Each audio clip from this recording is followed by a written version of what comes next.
Oh yeah. Alright, we're rolling. Yeah. Okay. Right. Yeah. Speaking about computers, like Yukio Brains, like season 3 is generally all about automation, so androids taking over people's jobs. What? Yeah, androids with like advanced AIs are like pretty much replacing people out of their jobs. Oh.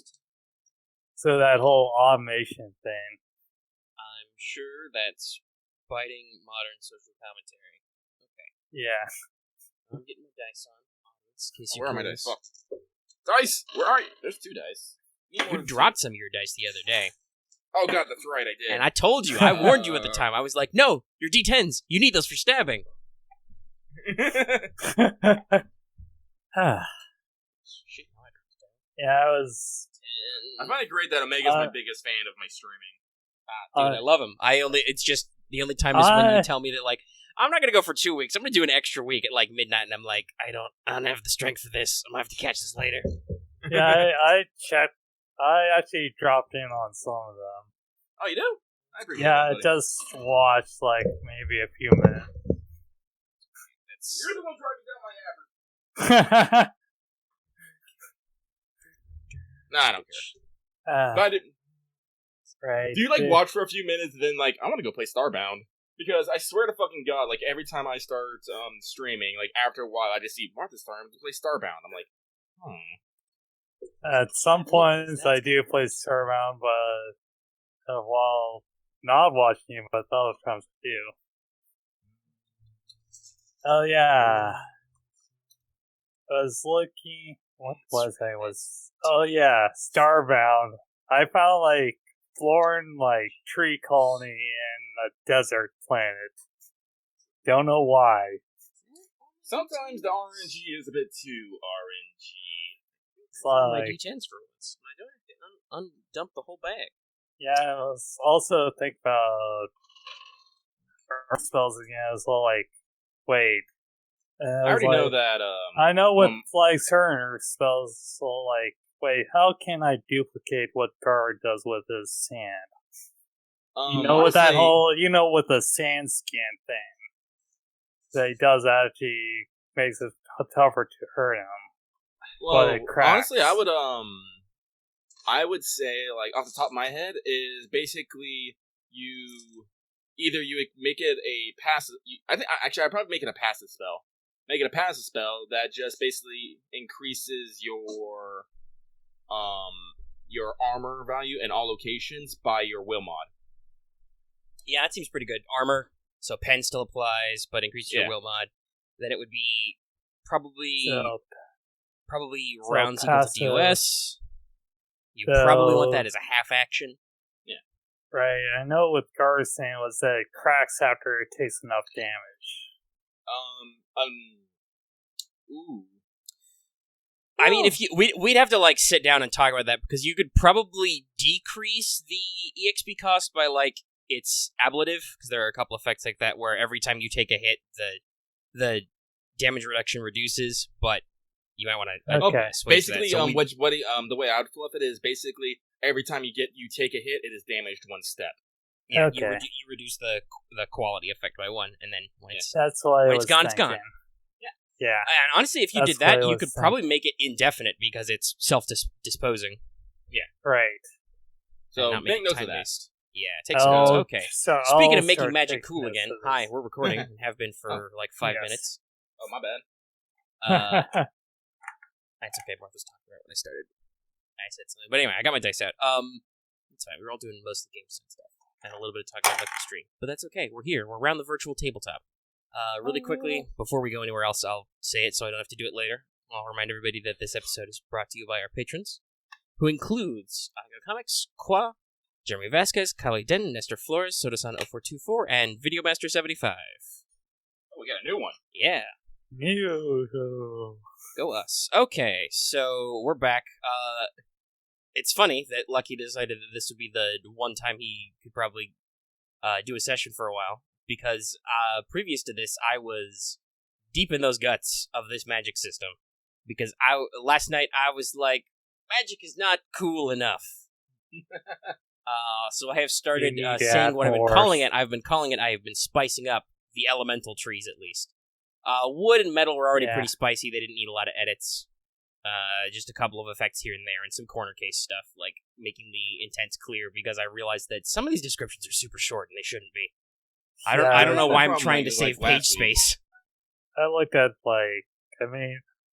Earth was also pretty pre-spiced. I don't think I really changed anything other than that, like, for Earthquake, I clarified that you can choose to make the area of effect now difficult terrain, because I need there to be more difficult terrain. Right, because all cracked ground sort of thing. Yeah. Where I really took a sledgehammer was water and fire. Oh, really? So, well, fire's mostly the same. I don't think I had to edit too much, other than I double backed and made sure that some more stuff, like explosion now has tags, for instance. Like it's critical and flame, because it should be. Witchfire was pretty good. I made it so that Phoenix can now affect people you can touch instead as a response action, so you can now save other people. Divine Fire was too simple, so I kept the name, but I hacked it down to nothing and I reset. So it's now a single target spell, target within your will and line of sight. Ignores cover but not concealment, because you still get to see him. Inflicts the 1d10 damage for each DOS, which ignores armor and toughness, and it deals full damage to structures and vehicles. It is treated as having critical, crippling, and cauterized tags, so it's really nasty. Your 9s and 10s count for special damage. It does extra special damage, and if any of that is bleed, that's extra wounds. Oh, hey, and here's a fun narrative perk. If the target is reduced to 0 wounds / integrity by this attack, it is burned to ash and instantly destroyed. So no saves for you, you're just fucked. You burn up and die. I originally had a blinding effect in here, but then I realized that the top-level Void spell, Wrath of Heaven, was literally just Divine Fire, but with a slight area on it, so I'm like, shit, I gotta make this more distinct. So now I gave that one a blinding effect. Water, I completely ditched Shape Ice and made it Spell of Seasons instead, which is way better, because it does way more. I think it's gotta be one of the longest spell descriptions I've written. Half action to Waterbend, basically. You can shape any source of water into any flow or state you want within meters of DOS. You can move that water to any location inside your range. So if you're like, I have water on one side of me within like 3 meters, I want it to be in the other 3 meters of me, you can move it. You can freely shift it between ice, liquid, and vapor states, and then it's got basically what you do when you do it in those states. So ice, you can do the same old shit you could do with Shape Ice, make alterations like make rough handholds or make detailed ice sculptures or whatever. You can also explicitly turn it into cover, which hardens it and gives it DR equal to your will mod. And if you create a body of ice, it counts as unstable terrain because it's ice. With liquid water, you can do lots of fun stuff. You can push it into containers. You can calm or disturb waves. So if the water is rough, you can make it calm. If the water is not rough, you can make it rough. You can raise or lower the water level. You can make it so creatures and objects become buoyant so they don't have to swim. You can slap somebody with it, which does 1d10 divided by 2 plus will mod damage with the knockback tag. The only caveat to this is because liquid water is flowing, it returns to its previous shape after a will mod in rounds, so you don't have like a huge eternal area of effect. And then if you turn water into vapor, you create a fog or cloud bank, which offers concealment. You cannot affect water in living creatures. The change of state if the change of state is not natural, it remains for a number of hours equal to will mod. So if you melt an ice flow, it goes back to being ice after a couple hours. Very extensive. And then Absolute Zero also sucked. It was super boring. And there's already too much ice shit. So now there's Tidal Wave instead. You guys will love this one. Spellcasting roll is a full action at -20. If successful, you cause water to surge behind you and crash over the land in a massive wave. If no body of water is present, for the source of this wave, it comes from vapor in the air, groundwater, melting ice, etc. The wave washes over an area equal to your will in meters long and half your will in meters wide. So a giant column effect.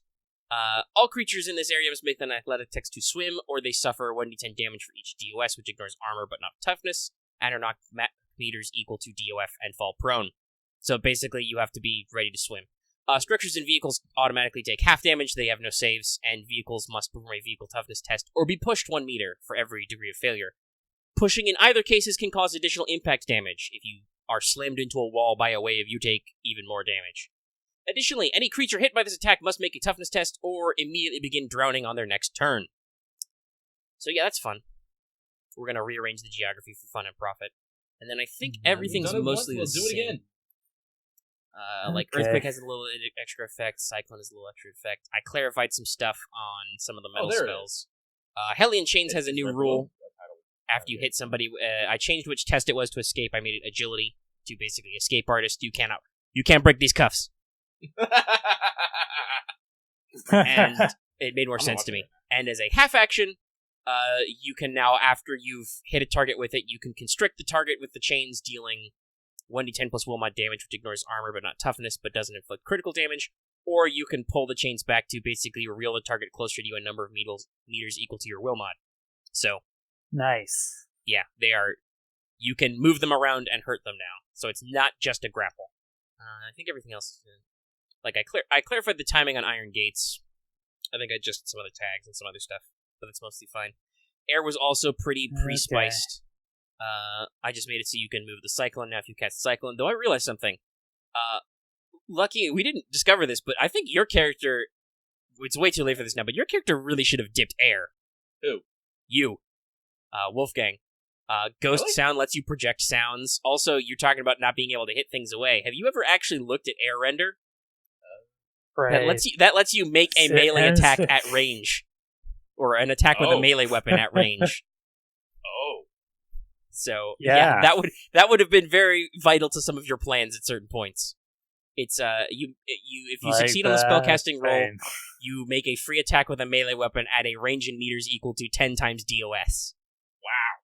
It does its normal damage and piercing, but instead of adding strength mod, you add will mod instead. You still roll warfare melee for the attack. So yeah, that would have solved some of your problems a lot sooner. Yeah. Well, I guess I'll just add that to my fucking list of shit to get. I don't know. That's a lot. Let's see. What do you need for air render? You need Razor Wind and Invisible Air. And what does Invisible Air need? Just far shot rounds. So that'd be 100, 200, 400, 650. 650. That's why I said that I feel like it's a little too late now, but that would have been a decent cross-class for you earlier. Yeah. I don't know, if I max out an elemental tree, I'll probably start thinking about another one, but that's still a whiles away. Yeah, and then I may or may not want to at least rephrase how Light of Saber is written, but I also rewrote Wrath of Heaven, so it's and now it's got a special thing. You pick the target area that's within your will in meters. You don't have to have line of sight of the target. You can shoot them with bolts of light from heaven, even if you can't see them. It ignores cover and concealment and any similar penalties, so any kind of this gives you a bonus similar to concealment or cover. Fuck all that shit. If it hits, it deals 1d10 damage per DOS to all targets in a radius of will mod in meters, which ignores armor and toughness and is critical and crippling. Does full damage destruction vehicles. And this one has if anybody's looking at the attack except you, they have to make an edge test or be blinded for a number of rounds equal to degrees of failure.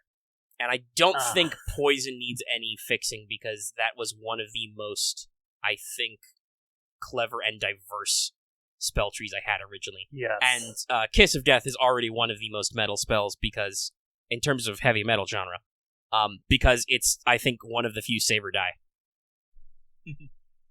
So, if you go all the way to the end with poison, you can, it's melee, so there's a lot of restriction, but still it's toughness test. If they fail, they immediately drop to 0 wounds and begin dying. And if they don't realize it's an attack, they don't get to try and dodge you. So, that's super fun. Alright. Okay, so you can pretty much conceal your attack. Yeah, if they are aware of the attack, they can attempt to an evasion test by spending to avoid it. By spending a response action. Right, so if they know about it or even know about the spell. Right. Most people will not necessarily realize that what you're doing when you're going in for the kiss is the kiss of death, and so it's, like I said, it's just save or die. It's a full action -20 spell that's touch ranged, so it's not the greatest, but yeah, it's, I think, one of the most potent and flavorful spells we started with, so poison is probably fine. Come on. And I'm thinking about, because I love to make work for myself, I'm thinking about going in and adding descriptions to all NPCs, not just supernatural creatures, but I might do that at a later time. Okay. Yeah, I'm right. I think that otherwise, after this update, most every tree, I think, sufficiently embodies its various flavors and difficulty levels. Okay. So hopefully I don't have to fuck around with magic too much more. Okay.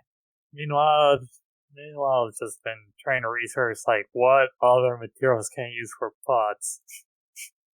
Other than wood, metal, etc. It's like, what type of earthen stuff? Other than clay. Ceramics, earthenware. Yeah, I mean, like, trying to look at stuff other than clay, because terracotta is clay, this is clay, most pots are made out of clay. Well, yeah, that's how ceramics work.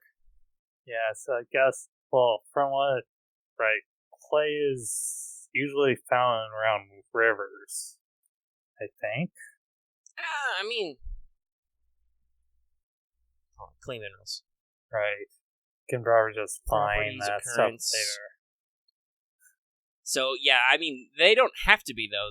They do require water to form, but they can form anywhere where there has been water, so... Okay, so it's not... So you can... Okay. So you can probably find some of the yes, desert, you can, like, if you were concerned about getting clay to make a pot, that would not be a problem. I think clay is in the stat list. It's in the standard items list. Okay. Hey, somewhere in there, like, and for raw materials. This is great. I'm going to buy a clay and make that. I mean, they're not necessarily sturdy, or I don't know how big a vessel you'd want, but also, glasses and amorphous solids are, that counts as earth. Amorphous solids? Yeah, that's what glass is. Glass is an amorphous solid. Okay. So any kind of non-metallic glass. Yeah, I probably want it fairly solid and not as breakable. But then that's where hardened comes in. Anyhow. Dear audience, by the way, if you're wondering why Lucky hasn't spoken up for the last several minutes, he appears to be having a Discord technical difficulties, so I'm going to pause the recording for a little bit until he comes back. Ready. Okay, we got Lucky back. He was lost in the void for like a good 10 minutes, but he came back. Yay. I'm good at resurrection. Okay. So I think it's talking about everything mechanical that I did, whether or not Lucky heard me. So there's not really anything else to cover. Oh, actually, I should. That was something I talked about. I should mention this on mic, because I hadn't yet. There's a new weapon tag in snaring. Oh, yeah. Which basically codifies a rule that was used as a special rule for lots of things, which makes it dumb to make it special. So ensnaring is now... previously, there were several weapons which let you grapple using that weapon's range, as opposed to just your touch range, which is about 1 meter, usually, for purposes of mechanics. And there are also several effects that sometimes where you can, after successfully hitting somebody with this weapon effect, whatever, you can spend a half action to auto-grapple them. You don't have to make a separate grappling test, so long as you hit them the first time. So that's now ensnaring. Ensnaring now codifies this into just, that's what ensnaring does. Also, you can ensnare on ranged attacks. There's only a couple that do this. I added a new throwing weapon, the bolus, which do this. And that's basically like, the target still counts as grappled if you do the thing on them, but they just have to pass tests. There's no opposition because you don't control them. So it's... I also clarified in grappling that somebody who is grappled can't move on their own unless they make a check for it. So you're in the grapple, you're stuck there. I realized that wasn't clear under the rules. So once you are grappled, you are immobilized until you de-grapple yourself. This goes for both parties, unless you make the... I'm pretty sure there's a drag effect. Here's the thing. The grappling system, very fleshed out. Lots of things for it. There's a fucking skill. Nobody ever grapples. Well, you say that, but I might be picking it up soon, because... yeah, but you said that, I think, like 10 sessions ago. Maybe I'll pick up grappling, and then you didn't. And then I didn't, because I was like, if I want to pick up grappling, I want to be really fucking good at a get-go. And that's after I buy, fucking Iron Fist and Heart of Fire. Guess what I bought last session? Yeah, you're better at unarmed stuff now. Yeah. But that's so grappling's the thing. I don't want to do grappling. That's fair. Like, I might be de-armed at some point. Well, and also you can do others, now that I think you'd ever actually want to drop the execute option, but yeah, because this grappling system, in case you guys forgot, in the last 22 sessions, I've said the backstory for how this system came to be, which is it started as a Halo homebrew vaguely inspired by like Dark Heresy and other 40k hacks, which I turned into an XCOM homebrew because that's what everybody doing the Halo testing said it should be. So I did that.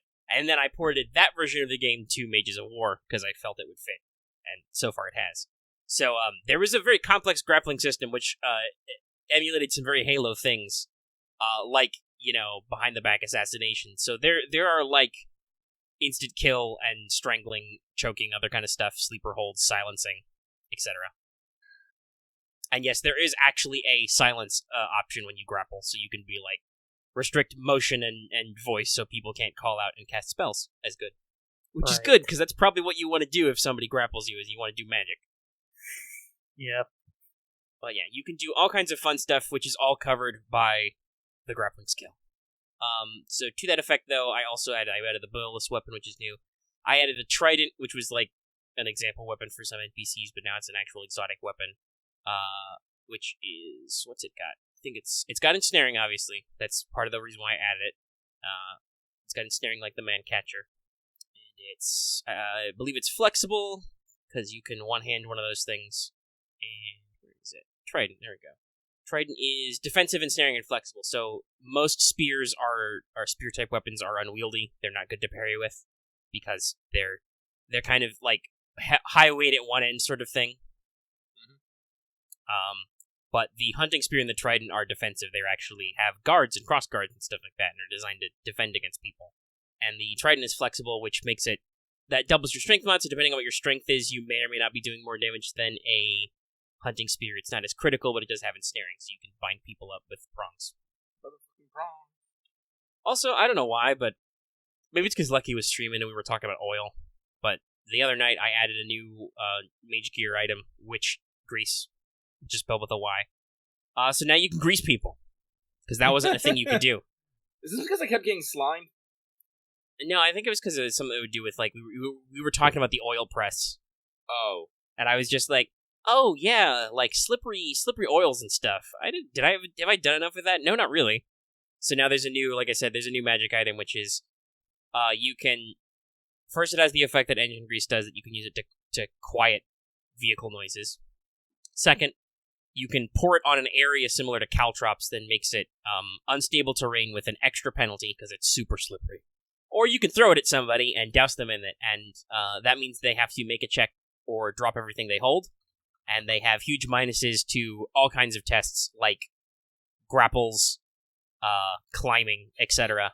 And if they move faster than a half move, they have to make an agility test or fall the fuck over. And it lasts for, I think, 12 hours. So yeah, there's that. That's a new thing. Marth has... Yeah, Marth BRB. Has BRB. Let's see, is there anything else rules-wise? I don't think so. I think we're good for once. And obviously, because this is technically our second session in a week, I posted a new episode, but I haven't had any headway on converting new episodes. So this is 22. 20 and 21 are still in the hopper. 19 has been published. Ooh. And since it's like almost 9 o'clock at night tonight, I'm probably not going to make any headway on converting those for a while, so we'll be in busy weekend time. But if Lucky's going to be busy all week, I'll have nothing else to do but rack up the episodes. So because unfortunately, Lucky's been he's been leveling up his carpentry skills, and next week they're gonna fucking double down on it so we can get these fucking things built. So I was like, I don't know if when I'm gonna be home, and when I get home, I don't know if I'm gonna want to fucking do anything. I know that feeling. I have to drop a line like, yes. I was like, well, I am hip deep in this rule system right now, but I'm not doing anything else. So that's what I was going to do with my free time tonight. So yeah, I had to take some notes really quick. Let's see, did we actually cover what you guys ended up spending your XP on? Let's see, I bought Heart of Fire and Iron Fist, and I also upgraded my Empathy and Evasion. Alright, so that's new. That's new to the recording. I know that I don't remember whether or not you said that. So, Marth may or may not have, while you were in the void, said what he spent his EXP on.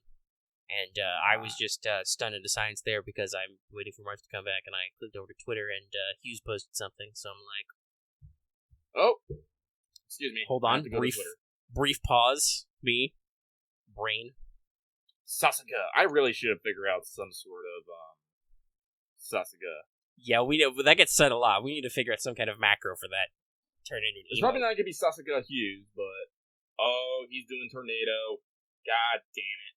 Fucking legal lollies. From the front yeah. There was a back image a while ago, but if you're wondering what we're talking about, like I said, hold on. What's this tweet read? Oh, draft for the front side of Tatsumaki. I went all out. And I'm like, yes, sir. Yes, you are. Oh my. If you don't like it, I'm not gonna retweet it. People don't know who the fuck that is. That could be some hot water. Luckily for me, this session is possible because, as we've discussed, I'm an inveterate planner and immediately recited what I was going to do after we finished the last session. So, like, I was kind of half expecting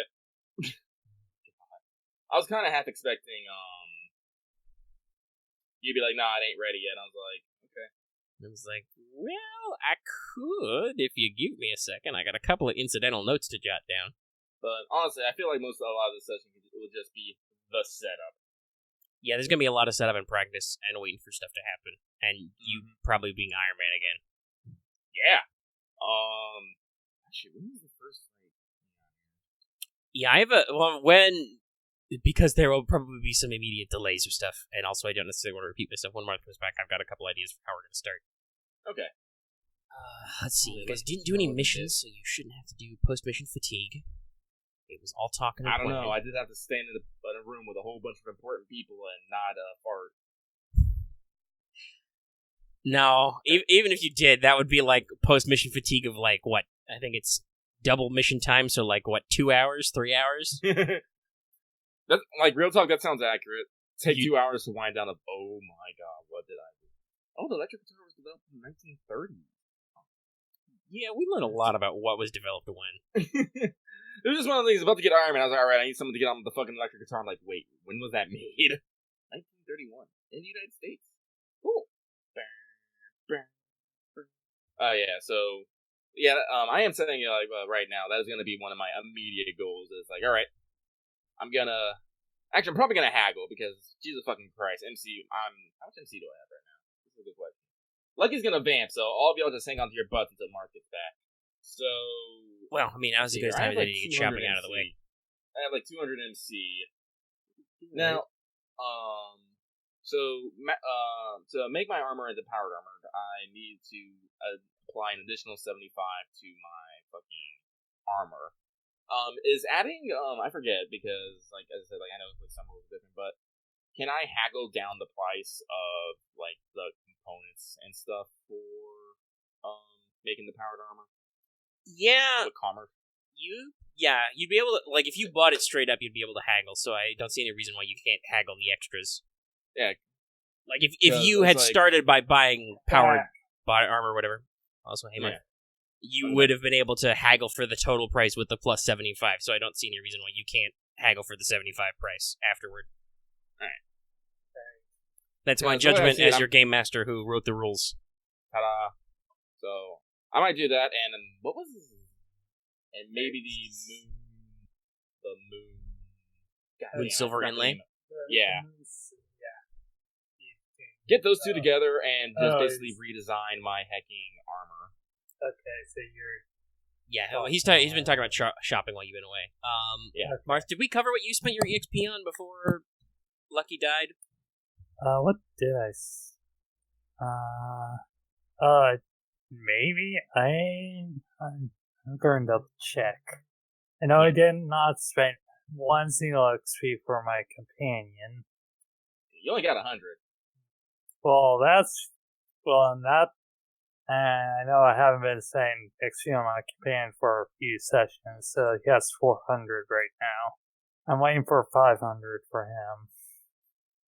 As for what I spent it on for, this was session 21 that we did. Perf. Yeah, just bought a per up advance. I bought per advance simple, so 200. Yeah, again, I'm constantly reminded that I need to actually like upgrade my stats and my skills. It's just, goddamn, spells are awesome. They are. I made them more awesome. And technically, I don't know if you're going whole hog on the spells. I don't know if you actually need to improve your stats. Well, yeah. I mean, some things like, probably the only thing you would need to improve is will. Well, like, I'd still need to it honestly depends on what spells you pick up, because like if you get because honestly you can use a lot of spells just to make yourself real good at things, but for there isn't I don't think there's a spell to change swap your melee warfare melee with your will, so it's just yes, there is. It's called Trace. You haven't looked at it hard enough. Yeah, Trace does that. It does that for WFR and WFM. Yeah, in case anybody's not clear, the Trace spell is make a spellcaster rolls a full action. If you succeed, you completely understand an object you touch. This effect lasts for hours equal to DOS. You gain a plus 10 E2 test to repair the object, and when rolling a test to use that object, instead of rolling your normal stat, base that test on your will instead. So that includes stabbing, shooting, flying, basically anything. Int for certain technical items. It's well into reinforce, but I know you're getting up and reinforce anyway. So yeah, that is what Trace does. And technically, while you can't boost your will, there are a couple of different spells which let you boost your will type rolls. There's the Void one, which I don't remember the name of, so think about the Void. Embrace the Void, something cool. Listen, I've been doing these videos on Legend of the Five Rings. All the invocation spell names are really rad in that, so I'm like, shoot, I should be more poetic. Is it Embrace the Void? It is Embrace the Void. Yeah, so this is a plus 10 on all will tests to resist an effect for a number of minutes equal to DOS. So it's not a straight-up will buff, but it lets you... Well, it has... Actually, it's a plus 20. Yeah. From what I see. What did you do, Lucky? I'm trying to scratch the spot in my back, and my arm is not reaching, so I am trying harder. Yeah. That's why they invented the back scratcher. This is why they invented machetes. Okay, sure. That can be improvised as a back scratcher. Anyway, yeah, so... Alright, we did covered Purr. Lucky scratched his back. Is there anything else I was thinking about? No. Okay. I think we covered everything. And Lucky was talking about shopping. He wants to do I'm talking about shopping, so... Thank you, which, if people are looking it up, it's all one... Moonsilver is one word. I had to double-check this myself. But Moonsilver Inlay is 60, Powered Armor is 75. I'm going to smash that together. That is 135 total. And now I'm going... Gears, so... Actually, hold on. I need to look at my own fucking rolls. I always forget when I actually apply the rarity. Is that for everything? Where is that? Procurement. I thought that was for procurement. I need to look what I wrote myself. I'm just making sure exactly what I want out the container that I want to make. So skill suggested class. Commerce skill. Yeah, alright. I guess there's... Yeah. So the modifiers are mostly for procurement and logistics. It doesn't apply to commerce. Ooh. I should probably put a note somewhere that, if an item's, particularly hard to come by or out of your way, but that would probably be a situational modifier. And I don't think there are any situational... Let's see, it's not complex. You don't need to worry about improper. You're not pressed for time or anything. Yeah. So you are in the one place that I think this is a fair place to get some of this stuff. So it's fine. All right, roll to haggle. I feel like we have it because we just did several. We got a supply split when we made sure we get our mage supplies, and we just hit a convoy that definitely had mage supplies. No, I mean you guys have the fab shop, you have workshops, hangars, etc. So this is, I think, the place for you to get these things you're asking for. So yeah, no additional penalties. Cool. Alright, so let's see here. Gonna roll me some? Am I rolling this against other soldiers or just in general? Now that I think about it, as much as I'm remiss to let you actually use your bonuses, I think you are, because talking to mages in the mage quarters are the only place you're gonna find this shit. So yeah, you're talking to soldiers. Yeah. All right, so plus 40 on top of that. Wow. Okay. I'm gonna spend a point of luck. That's a very bad roll. Not a crit failure, but still is bad. And I would like this stuff.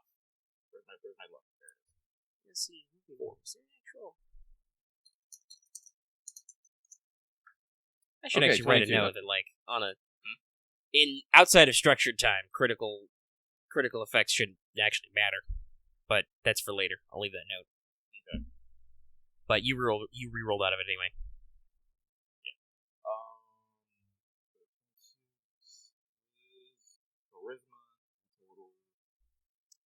So while Lucky is doing math, Marth, Ulrich is going to make, or he's going to buy? I'm going to just, like, find materials and just, like, make. Alright, but go ahead and roll me a crafting test with whatever the bonus for the manufactory is, because I'm sure that's where you've got a glass kiln. Because it's sand. If I was to put a rarity on sand, it's plentiful, plus, super ultra plentiful. No, it's probably, like, plentiful. Wait, like... no, hold on. Do you have an E-tool? Do you have a shovel for No. You can use your hands. Yes. He can just fucking move earth. Also true. He can just stone shape. He can make his own sand. Here, give me a couple rocks. Okay. Give me a couple cinder blocks. I'll cast erosion. Alright, so I got 5 degrees of success. Okay. Alright, so that's 50%. That's a pretty decent discount there. Right, how big am I want to make this? And actually, do I want to make this a masterwork? Then why would I want to make a masterwork jar? Because it will look cool. That's not any reason to take any penalties, and like the shitloads of time it'll take you to make a masterwork. Just make a jar. Yeah, I'll just make a jar. I mean, like normally, if you're thinking about stuff like stone shape and erosion and stuff, you're talking about stuff that's got, weight in single-digit kilograms. So I don't know. You probably want 4 or 5 kilos worth of jar.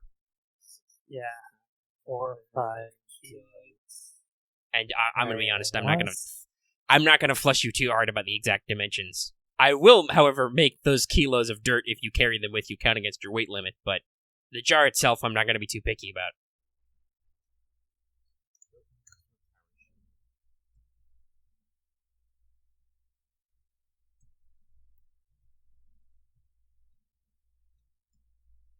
So that would be like 1.5 kg or whatever.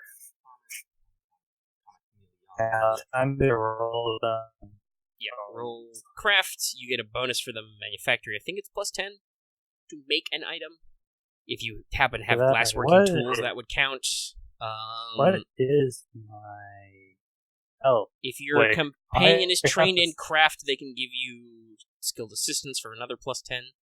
Yeah. Well, they do have craft because that's how I got the masterwork boots. Yeah. So. Ooh, that is a lot of comment. Sorry. 6. I'm just putting this stuff for powered armor in my document. So Wolfgang's gonna be in the manufactory as Iron Man plays in the background, and he has a fucking Ethereum torch and goggles on. Also, actually, that reminds me. I don't think you tried to make an item. I don't think we gave you a bonus for the Ethereum torch, because that actually has a bonus for working on stuff. Oh, yes, right. It does. Well, eventually I'm going to hook this up into my powered armor, but actually, can Ethereum torches be used for breaching? Yes, explicitly. I know I got a cool sword, but Ethereum torch might be... You can improvise it as a weapon. It does full damage to structures and vehicles. You can use it to cut. Oh, is someone calling you again? No, not me. Oh, it's not you. But yeah, because I said I was. That was the timer thing. Oh, the timer thing. But yeah, because I said I was gonna mount it to my armor once I got it. So yeah, I might do that too. God, that's gonna be. How much is it? 7.2 kg. I'm glad this is now powered armor.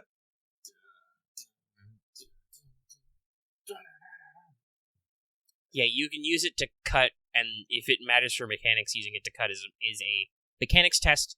It does 10 plus DOS structural integrity damage per round with a piercing of 15. which will completely fuck over just about every kind of cover there is. Well, if I have to... Well, this is a good time, because if I have to fucking do a boarding action on the goddamn Relentless... Knock, knock. Yeah. And in close quarters, it can be improvised as a melee weapon, which deals 1d10 plus 10 damage with Pierce 15, with a cauterized, crippling, flame, inaccurate, sunder, and unwieldy tags. Yeah, keep in mind though, this isn't like one charge per hour. This is one charge per minute. Oh yeah, no. For full minute anyway. See, I'm gonna be hooking it up into my powered armored core, because I had the third core left over that from actually one of our very I want to say our first mission, but it was early on. We just found another core. And we're like, sweet, cool, take it. And so that's what I'm putting into my powered armor, and I'm gonna hook the Ethereum torch into that, so that my mobility unit doesn't become fucking instantly drained when I try to do anything with it. It'll just be your poor armor you have to drag around. Mm-hmm. Well, I'm pretty do those? If I'm flying, do I I guess this is the question. When I'm flying, does my armor need to be powered? Let me actually look at what the rules for the not being powered on status are. Scrolling, because this is fucking alphabetized. Oh, well powered. Well powered, you gain plus 10. Take off the free action. Lights on. This is in my head now.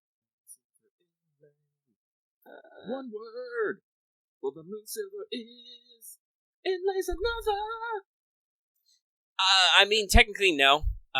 If you were flying and it was not on, you'd take the minus 10 to athletics and evasion penalty, but so you're basically flying. I could do, but if I basically got into any combat, yeah, if you suddenly needed your armor to be flexible, well, your power's not flowing, so it's not as flexible as it should be. But yeah, otherwise, it's not going to be a serious hamper. It's like your tower shield. You don't have to, unless you're actively in this case, it's more. You're not actively using it, but yeah, unless you're going out of your way in a conflict not to use it, it probably won't matter. Okay. It doesn't affect pilot or anything. It's just athletics and evasion. So basically, I'm literally gonna have an almost transformation sequence when I get into. I mean, you could put it on as a free action, so yes, you are. It'll be just like that one Iron Man cartoon. Because transformation sequences save animation budget. And Moonsilver, in case anybody cares, is Spookums take a penalty to melee attack, and you get an extra intimidation check to Spookables. I was thinking about getting the Etheric Wars, but I'm like, Yeah, you're already shitty enough at stealth, Mr. Iron Man. You don't need to glow in the dark. Yep. Well, I'm actually really good I'm pretty good at stealth. It's just kind of weird. Well, yeah, I guess, because you don't normally have the athletics penalty, and now you're powered, you'd have even less of it. But, let's see, what's etheric? It's minus 20 to camouflage. Yeah, it's not helpful, for sure. It's also really fucking expensive. Yeah. I don't know, all the stuff in this armor, I'm starting to feel like I soon to start counted as a large thing. Fuck. No, you're not that big. Not unless you were also a horse or something. Gotta be a horse. The jump from medium to large isn't super defined by this, but large creatures are big, long animals. They have big profiles. I'm not even sure a crocodile is large, but bears are large, horses are large, oxen are large. An elephant is very large. A dragon is also very large. I don't remember what length a deathworm is. They might be very large. I think giants are only large. They might be very large. They might be very large, and then you can take... they have an optional quality to take Titanic, and then they're super extra mega large, and they're plus 30 very large. I don't know. Oh, random ass factoid as I'm researching shit. The Titanic went down in 1912. That's 2 years ago in the game. Yep. And I was just thinking about that, and it's just that's a really... Welcome back, buddy. That's a really weird feeling. Just be I'm playing a game where 2 years ago was one of the worst naval accidents in known history. Mm-hmm. God damn. I need that too. And I don't actually know how different that would be in this setting, because I don't really know what you do. because that would still have been a civilian ocean liner. So unless you went up top and went, "Hi, is there a metal mage on board who can patch this fucking hole in my ship?" I lost what my role was for because it was being you were crafting cautious. Something with pluses. Yeah, sounds pretty role.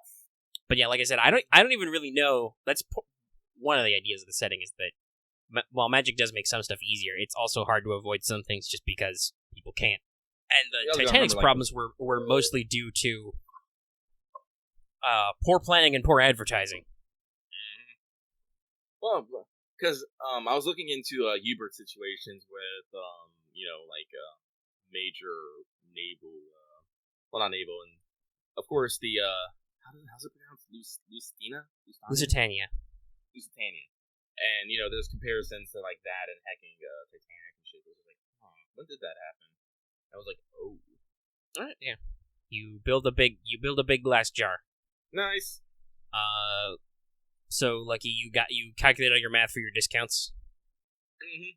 Alright. It is 67. Okay. MC. You get in there, you do the stuff. Alright.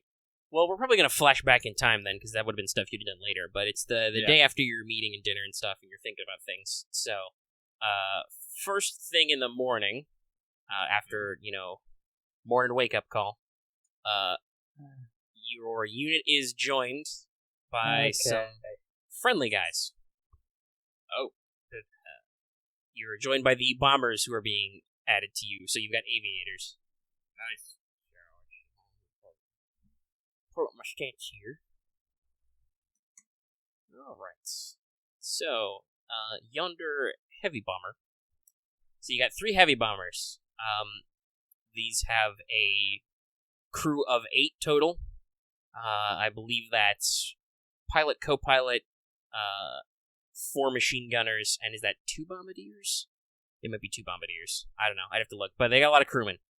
These things are pretty big. They're flying vehicles, obviously.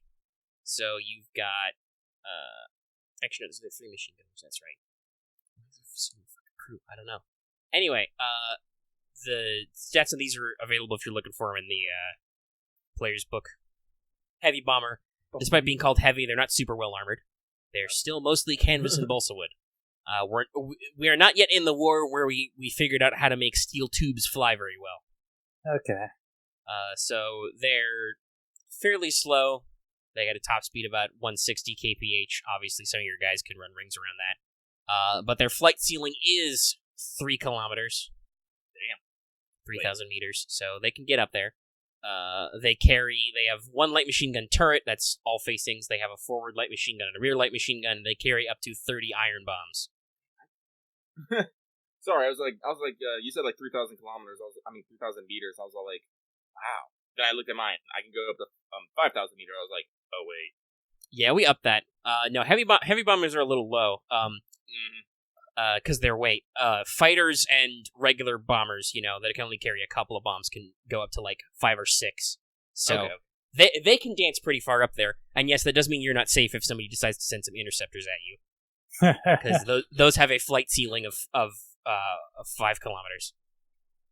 Now, they only have a single light machine gun, so it's hard for them to hurt you, but yeah, so that's the heavy bombers. There's 3 of these. I'm not going to, go through the whole details, because there's, let's say 8 crewmen, so there's 24 of these guys total, plus some ground crew technicians. They're not going to put all the labor on your team. So they basically pull into some hangars by your hangars. Then you're introduced to all the team leaders, handshakes and stuff going on. They are probably at your rank-ish level or below you, but obviously you're team leader for this operations. Anything on Plan NODENS is, you have seniority, even if you don't have absolute rank coverage. Yeah. You're introduced to the 3 bombers. Basically, the crews each have code names. Your heavy bombers are named Ada, Bertha, and Clara. So A, B, C. Fun fact, we did have airplane art in this time. Pin-up girls? Yeah, a little bit of that. Mostly was unit signifiers, but yes, there was some of that too. This was the origin of that. So, the heavy bomber Ada has some red stripes and has a appearance of a noble lady, probably like a princessly type on the side. Cool. Bertha is in the style of a black cat. It is painted all black except for like a snarling cat face on the front. And Clara is kind of a lighter color with a thunderbolt logo on the side out of clear skies. So that's what you're dealing with. That's how you can identify them. Ada, Bertha, Clara. Ada, Bertha, Clara. It's good to have this. Good to have kind of individuality. Mm-hmm. And basically, they're introduced to you. They're like, we're gonna follow your lead. You tell us when we fly.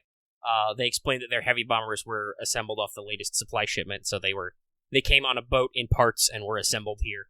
Okay. They've all had their mandatory 12 weeks of flight school, or whatever freakishly short time pilot training is in this war. But they're good to go. You don't have to worry about ammo; they're pre-racked and stuff. So the bombs are not in the planes, but they're standing by. So okay. All right. Well, I'll explain to everyone what our mission. I'll give them the brief points of the meeting and the mission. I'm sure everyone knows. This is gonna be everybody. I'm gonna call them, everyone. You have you go to a large space because you've got to assemble like 75 dudes, but yeah, plus 3 air crews now. Yep. And I'll explain the mission. As such, we are going to be striking deep and hard into enemy territory, taking ports. Actually, do I have like a fucking... I'm pretty sure there is a goddamn giant chalkboard somewhere on this base. I'm gonna go borrow it. Mm-hmm. And I'm gonna doodle motherfucking South Africa on it. And do we have like ideas of where the ports are gonna be? Yeah, you would, since it's assigning this, you'd know what your first package is. Alright. Yeah, you know location. It is roughly directly south of you on your position, because that's where I charted it to. It's about 800 kilometers south of you. Okay. So, basically, this is going to be our first strike here. And then the next one, and the next one, and so on. And the next one. What is... By the way, I actually did a little bit of research. Interesting enough, there are actually only a couple of full-time, full-size naval bases in South Africa that were originally run by the Royal Navy. Oh, cool. So I know their rough locations. I have also, to spice this up and make it more than a couple of runs, especially because some of those would be very long-ranged, we're going to introduce some smaller ports of call, which have been basically taken over or partially militarized. Mm-hmm. So you would know that some of your strikes are going to be against those. The first one is, I'm softballing it for you. But yeah, so we're going to have dramatic build-up. The first one is kind of middle of the road. The second one is going to be you're attacking an actual real naval base port in a real city. And then so on. And if you actually go all the way to like the 4th mission or 5th mission or however many I decide to break that out to, that would be all the way around the Horn, basically, on the other side, the other coast. Yeah, but still in Capeland colony. Okay. So, but it says what is important about this mission are these are going to be rapid engagements with rapid disengagements. Basically, the gist is to take off with the bombers, get to the target, drop bombs on as many military targets as possible, confirm for effect, and get out. Basically, we want to destabilize as much structure as we possibly can, and so when the main forces behind us come in to clean up, they will have a wickedly easy time. As such, we are going to assume that the starting danger level will be actually quite low. The Commonwealth is probably not expecting us to launch a massive assault so quickly after other operations, and will most likely be caught off guard. First time, they'll maybe consider it a fluke. Second time, they'll definitely have their pants on. By the time we get to the 3rd and 5th one, we will definitely be in elevated states of alert. And the mission will get progressively more dangerous. Men, the spirits and prophet has been kind to us, but as I said, we might be pushing our luck here a bit, so we will be ensuring that we take additional precautions to maximize our effects, yet ensure our safety. As such, slap on the 3rd port. Upon hitting the 3rd port and forward, we will be we will be assembling advanced strike forces. Basically, we will fly after hitting the port. A select group will then, instead of flying back to refuel and refresh, will again reload and move on to the next site. I said this will be quite the endurance run, and it'll be quite difficult. As I said, we will not have the cover of the rest of the men or the bombers. But again, with the news of the bombers, we should at least get the element of surprise. This will also assist us with the fact that if we can damage targets ahead of time, it'll throw their forces into confusion and mean we have to spend less time in the area. There's lots of nodding and yes, talk. They're very highly disciplined. It's good. As I said, we're all. This will be a full. What are we? Battalion. Squadron. What are we? Squadron. This will be a full squadron deployment for the main raids, but we are going on a volunteer basis for the advanced strikes. That's it. The advanced strikes. One of your LTs will actually probably step forward at that point. It's good old Behringer, your flying rifles leader, who he's a metal mage. He's big, muscly. He's kind of like, sir, I detect a problem with that plan. I expect a 100% volunteer rate. I forgot you all are madmen, just like me. Lots of standing at attention. Some people try and hide their hearty chuckles. Well, obviously I'm asking for volunteers, and if all of you volunteers, well, that's just what happens. Yeah, we'll have to see if morale keeps up. But remember, technically, high morale is a campaign quality. That is, at this point, nothing has happened to actually change that. Mm-hmm. So, for now, they're all ready to volunteer at a moment's notice. So, if you were to tell them, men, we have to slay a dragon, they'd be like, hold on, let me sharpen my sword, sir. Did anybody pack the fire extinguishers? Well, as these missions go on, we'll see how much that rings true. Mm-hmm. But hearty chuckles. As I said, the mission is going to originally we were going to do this mission immediately, but I was able to pursue the upper echelons that we need a bit of training time and familiarization with the equipment, as well as doing some scouting and intelligence gathering. There have been some reports that there might be dissidents in the area. Maybe we can levy that to our advantage. It will require some coordination with maybe intelligence, which might be a bit of paperwork, so who knows how that belongs. And if it just so happens that a couple of U-boats come from the fatherland to assist, that could, be very beneficial. More nodding. Nodding. I've also spoken with the naval departments and see if they can maybe get a light carrier to support us as well, but honestly, that depends on how well our initial missions go. I ask this because, as we do remember, it's the Relentless now, right? Yeah, Relentless. Yeah. The Relentless has been seen in the area, and the Flying Foxes have not been shot down. If the danger level escalates as we believe, we can definitely expect them to make an appearance. I believe this is one of the things that they would find quite exciting. And if you all remember our last encounter with the Flying Foxes, they didn't bloody our nose, but we definitely didn't bloody theirs either. It was quite the stalemate, and unfortunately that was probably the only thing that might have saved us. Except for Warrant Officer Hans, his nose was literally bloodied.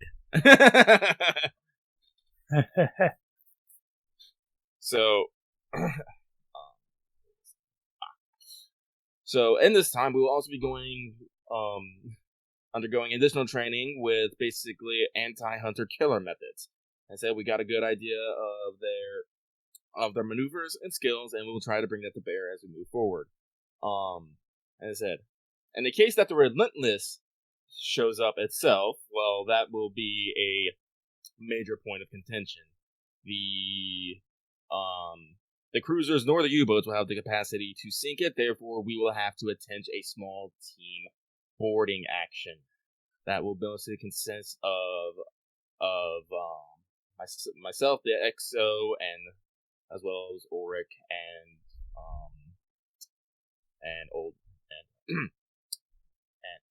Raphael.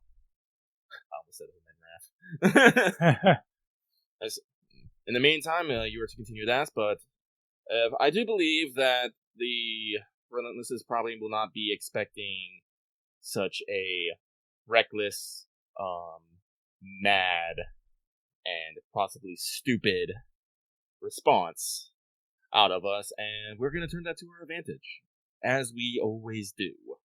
Out of character, nobody's going to remind you of this, but out of character, you might want to bring a few more than that, because this is a Royal Navy vessel. There will actually be Royal Marines on board, so... Okay. There would be a detachment of swarthy bodies with guns and cutlasses to stop you from doing this. Okay. Well, okay, so maybe not that small, but we will be taking a small detachment from the bombing itself to do a boarding action on the Relentless. I'll say that. Yeah. As I said, if we do board the Relentless, our main priority is to take out the bridge, gun, and engines. As I said, we are flying mages. We do have the advantage of the air. We might be able to launch a attack directly on the bridge. Who knows? We actually have like design plans or schematics of that type of ship. Not like detailed schematics, but you'd have a rough assessment of its capabilities. Okay. Which is you out of character can look in the Marshal's book and look at what a battleship has. I think it has like armored bridges. Does that mean like its windows are small and you can't like fly through them? Yeah, you probably won't be able to make a direct one-to-one through the bridges are designed to prevent being blown up, and they're like shielded by curtain walls and stuff.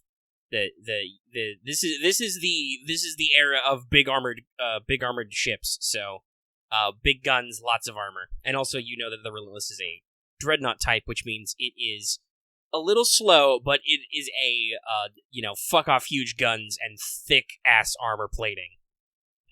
These ships are designed for slugging matches. Yeah. The real life flaw is that lots of these ships weren't as thickly armored as they thought they were, so they didn't actually take as many hits as they thought they should. Though some did, and they were slow. But unfortunately, its slowness isn't going to help you guys if you're attacking a port it's sitting in. It doesn't have to go anywhere. Yep. It can't chase you for shit, but it's still going to be in your way. That's why our main objectives will be the bridge, guns, and engine, because even if it's fucking slow, I don't want it getting away. Yep. And you can try to do component stuff and sabotage. Yep. As such, as we'll be going with standard loadouts, sort of bombing loadouts for the first several, but once we get into the high alert, we will be tasking some people to be carrying satchel charges and other explosives. Even if we just have to throw them in a room and detonate them, some damage is better than none. So you're planning on picking up Breach and Clear, is what I'm hearing. Probably. Luckily, you do have a guy who has a shotgun. Shoot, I might bring my shot. Fuck. No, my automatic rifle is going to be amazing for this. Yeah, let me use explosive rounds in close quarters. How do you like this, fucker? Oh no, but the blast damage! He says, but behind 13 layers of armor. Mm-hmm. I might be able to surf it.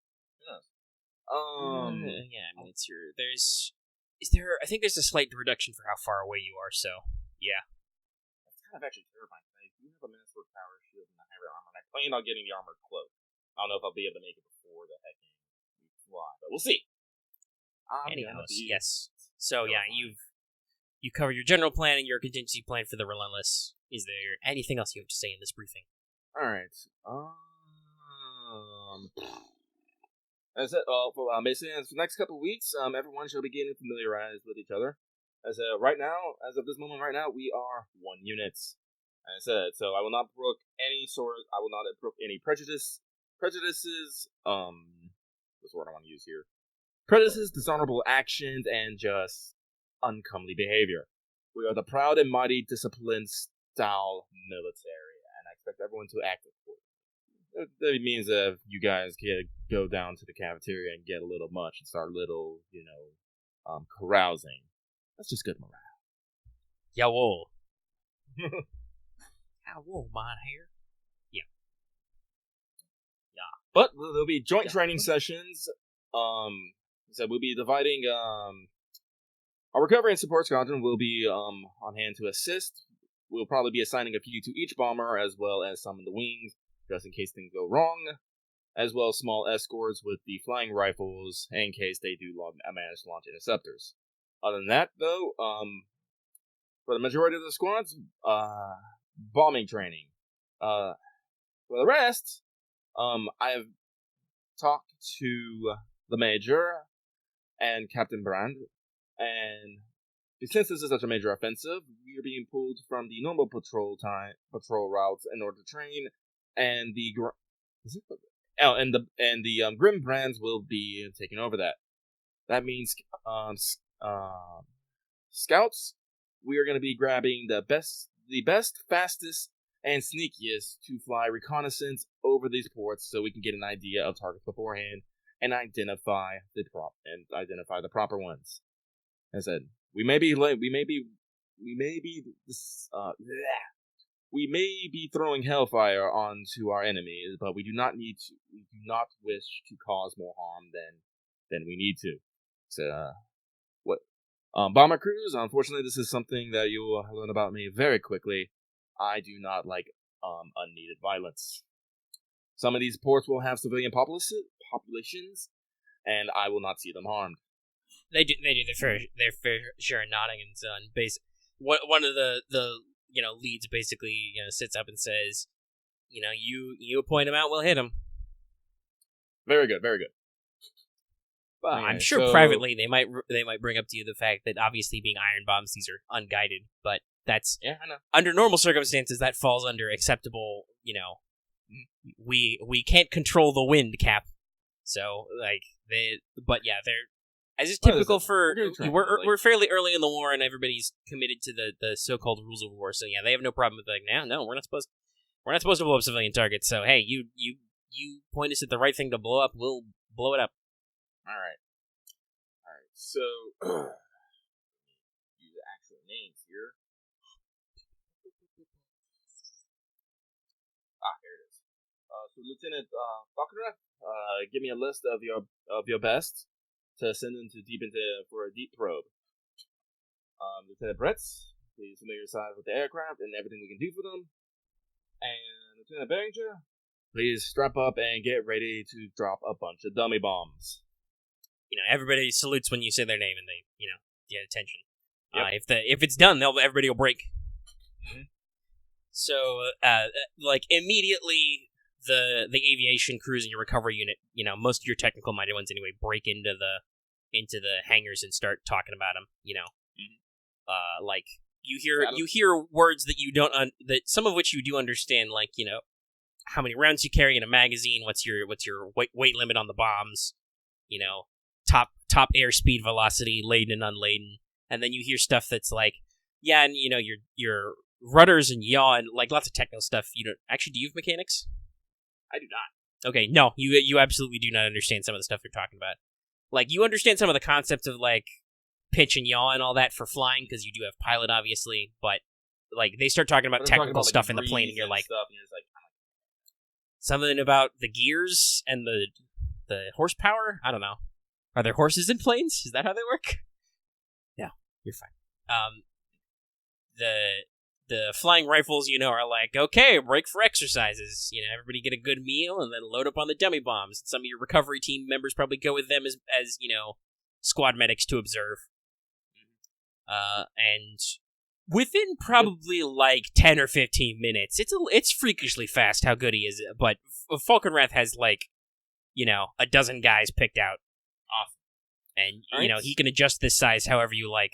But they're his sneakiest, and if you'll recall from way in the way back, your Jaeger Corps platoon, your scout and light infantry unit, is a lot of locals, whether they were raised here or they're actually, from native mage stock. So, they would fairly well blend in if they had to be on the ground. Awesome. So they're pretty normal looking. Everybody's nice and basically the lieutenant reports to you. All right, So basically, counting me and my XO, these are my best guys. We can pack up as light as you like and be off whenever you want. So the sooner we get intelligence, the better. If we do some quick reconnaissance, we might do some later we're going to do a light reconnaissance now to pick up targets, and we're going to do a later reconnaissance to pick up defenses. As I said, after we fly over once, they might get a little spooked. We fly over a second time, who knows? I said, hopefully they will not come to that. Okay, I think I'm disconnected again. Oh, did you? Been having, like, internet issues. Well, I can hear you okay now, so I think it's alright. I did. Did He gave a big long speech that didn't matter because you go where he goes. So it's just pretty much we're starting that. Yeah, he just gave a speech to the men, which was very illustrative and really cool, but for you probably doesn't matter because you'll do what he does. It don't matter. Okay. It's like I thought it was stuff out here. But oh yeah, we were talking about okay, the observations. The scout. So basically, I'm gonna split them up against the 5 targets. We say we're doing an initial pass now. We'll do a later pass later. Okay. How long an observation? Just literally fly over and look at it until you're done flying? No, because like a couple days. Like, see if they can maybe shoot. If they're confident. Okay, so for some of your deep targets, you probably will not. You won't, if you send those guys all the way out there and then make them wait 48 hours and then come back, you're going to be waiting a long, long time on some of those guys. Yeah, no, okay.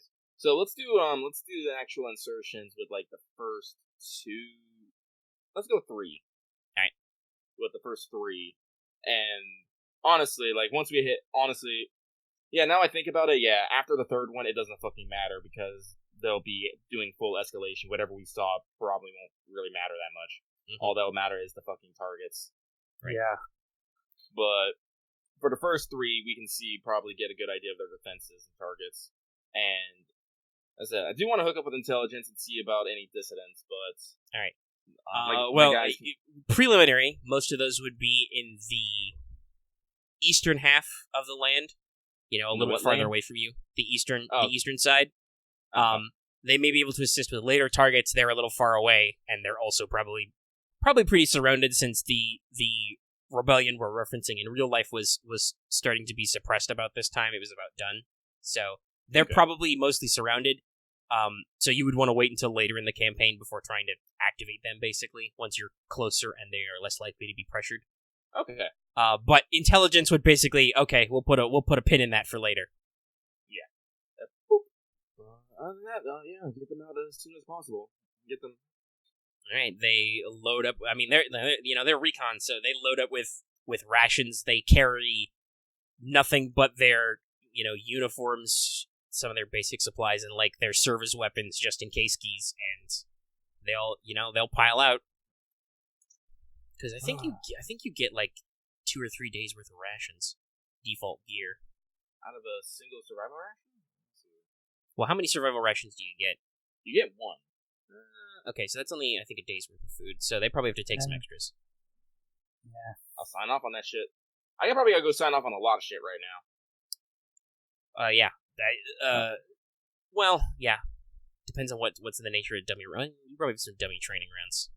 Everything at this point has a dummy round of some sort, so. Yeah. I mean, honestly, we could just have, just iron-shaped bombs. Hey, we got some scrap. Let's just shower into a bomb. Drop it. Heavy weights. Yeah, basically something that's meant to imitate the weight and heft of the thing, but does not actually explode.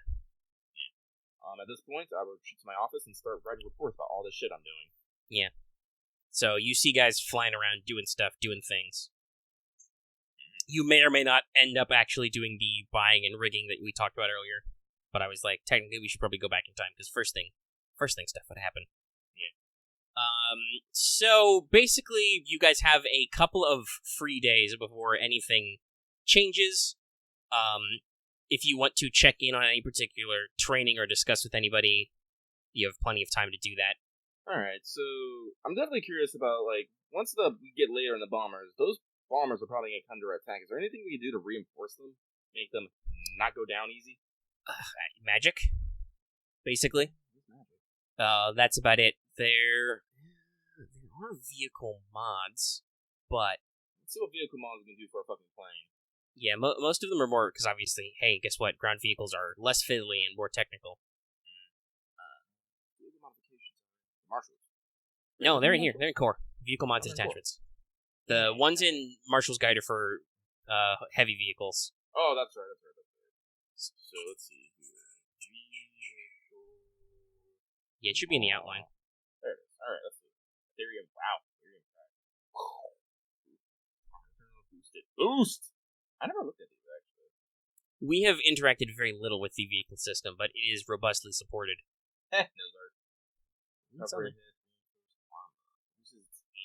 Yeah, that's what I was saying. Like, everything should have a slight. Yeah, sure, why not? We can say that because they're all customized. They start with nose art, obviously. Unless that becomes a technical thing. Number of mods equal to its TM. Welcome back, Marth. Right. Okay, it's got 30 vehicle toughness. It can fit 3 mods. Okay, so it's just something about vehicle mods for Well, yeah, Lucky's asking a question if that'll matter. Okay. Honestly, I wouldn't mind putting in a boosted engine and a reinforced armor. That's gonna just add a fucking -20 to the handling. What is the handling on a heavy bomber? It's already -10, so it'll go down to the maximum minimum, which is like -30. Let me see what the stats for pilots are like. So, switchers. Driver. These guys would count as probably these pilots. I mean, they are piloting +10, but that's still a fairly decent minus their ability to handle. All we really need these bombers to do is pretty much fly straight and drop bombs, correct? Heavy bombers. They're not supposed to be like trying to pull fucking tricks. No, they're not. They're not going to be doing any dogfighting. They have turrets for that, so it's mostly just. It's mostly just they need to fly to target. The handling thing is mostly just if they need to make any piloting checks. So, if the weather's bad, if they have to do any sort of like certain types of maneuvering, they'll take a penalty. We might. If I could get the. Oh god, this would be a hell of a fucking procurement trick to get. Because if you can handle 3 mods, then I'd get the Ethereum drive, the boosted engine, and the reinforced armor. Well, remember, we were saying that technically they already have the nose art, so you'd have to strip that out. Oh, God. Yeah, they probably wouldn't be happy with that. There's that, but I honestly, I'd argue you could put them on cores. I don't know if you want to do that. This is a non-mage unit, mostly. Like, these crewmen aren't mages. They can technically spend the charges to get the +10 on a check, but that's going to make your job to repair them harder. It's going to be very expensive and rare to acquire them. And also, you would have to explain once again to your bosses, hey, here's why I need 3 more Ethereum cores plus spares, as opposed to just using gasoline like a normal fucking plane. Yeah, right. We'll just go with a bigger engine and more armor. Because as I said, right now we're 1 unit, and I don't want these guys to die. Right. So you'd have to make the procurement to pick them up. Yeah, because I'm sorry, I'm not shelling out personal money for this. But let's see here. So the boosted engine is uncommon, and the reinforced armor is common. Yeah. Okay. So I'm gonna go sidle on up to Quartermaster, who just looks at me with that deadpan face and is like, "Oh God, now what?" Hello. Good tag, my friend. Would you happen to have any giant engines and a fuck ton of metal plating? Gonna roll. Let's see. Actually, uncommon is +0. +0. Okay, cool. It goes plentiful, common, uncommon, rare, scarce. It's a 5-point scale, and uncommon is +0. Oh wait, no, that's not how it works. It's okay. For a minute, I was like, did I just roll a? I was like, no, I didn't. I rolled a 10. Yeah, so that'll probably pass whatever the fuck you were rolling under. Yeah. 80. So 7 degrees of success. All right, you get them. So for purposes of stuff, if anybody's going to jot down the stats on these heavy bombers, which are totally in this book, reinforced armor, handling -10 to a maximum of -3, but increases the armor in all sides. Or it increases the armor in the front, sides, and rear by 2. So the brain trust got together and was like, hey, if we make the plane go faster, it'll stay up easier. If it stays up easier, we can put heavier stuff on it, like armor. Yeah. The only problem is it's going so much faster that Yeah, it's harder to steer. It's heavier. It's harder to steer. The crews are basically like, well, the pilots are basically like, okay, if that's what you want to do. I mean, we can't say no to being faster. Not as agile, but I suppose that's what you guys are for. It also boosted engine increases. So boosted engine increases the max speed and height by 50%. So that means they've got a flight ceiling of 4.5 kilometers now, which is much more robust. And they have a top speed of whatever. Hold on, I'll do the calculator. They have a top speed of 240 kilometers per hour. And an astonishing handling of minus 30. Yeah. But their armor, keeping in mind they are a vehicle, their armor goes up to 6 on the front and sides and 4 on the back, because the back was a little squishy before. So that should probably keep them safe from minor damage from other planes and stuff. Yeah. If you're still taking AA shots from below, that's first of all the bottom armor, but also that's pretty hefty anyway, but that's a different problem. Yep. As I said, now they got a height, they got speed, they got armor. Now all they have to do is fly in a straight line. So the rifles are gonna probably fly interceptors for them. They'll be the escort, and a couple people repair, recover and support with them in case shit goes bad and they need to just do on-site repairs. And actually, what will happen, especially if you boosted the engine, is some of the crewmen will come to you and they'll when you're talking about drills and stuff, they'll talk about they approach and say, "Hey, Captain, we while we're doing drills and stuff, we want to actually tank the planes up to get a feel for some of the modifications." And they're like, if you're okay with training in that tactic, the weight limit in these things is pretty tall. We can probably afford to let some of your guys, sit on the straps on the wings if they need to take a break or anything, because you're well within the flight ceiling. So basically, they can if these things have to do combat maneuvers, especially with that shitty ass handling, they're not. Nobody's going to want to stay on them, but while you're riding to the target, they're basically saying, "Hey, we can train. We can probably fit 5 or 6 guys basically holding the struts on the wings, and it won't hurt our weight limit none." Yeah, honestly, we can do that, and probably especially for their escort. I mean, it's not a parasite conversion, but it'll fucking do. They'll save on their cores. Yeah, they'll just tuck in on the struts. Don't kick anything. Don't fall over. Bundle up. So yeah, cooperation. We're gonna go ahead with that. Yeah, don't worry. Everybody's pre-bundled up. Everybody's wearing flight suits. And these are all aviators, so they've got flying goggles, long billowing scarves, cool pilot hats. But yeah, I'll just go sign off on some fuel expenditures so I can get these guys some flight fucking time. Yeah, no, they want to practice. So yeah, that's one of the things you do is basically, the runway that's cleared out of your hangars. These guys, run up and actually take off. They do some maneuvers around town. Basically, what you get back is okay. Speed's good, height ceiling's very good. You're gonna need to make, not like blaming you or calling you out or anything, because you signed all the paperwork. Basically, just so you know, for tactical purposes, you're gonna want to make sure we are lined the fuck up on target before we get there, because we cannot make fine adjustments rapidly in these things anymore. It's a lot of weight to shift. Do not worry, we are already in preparation phase to identify targets well ahead of us actually getting there.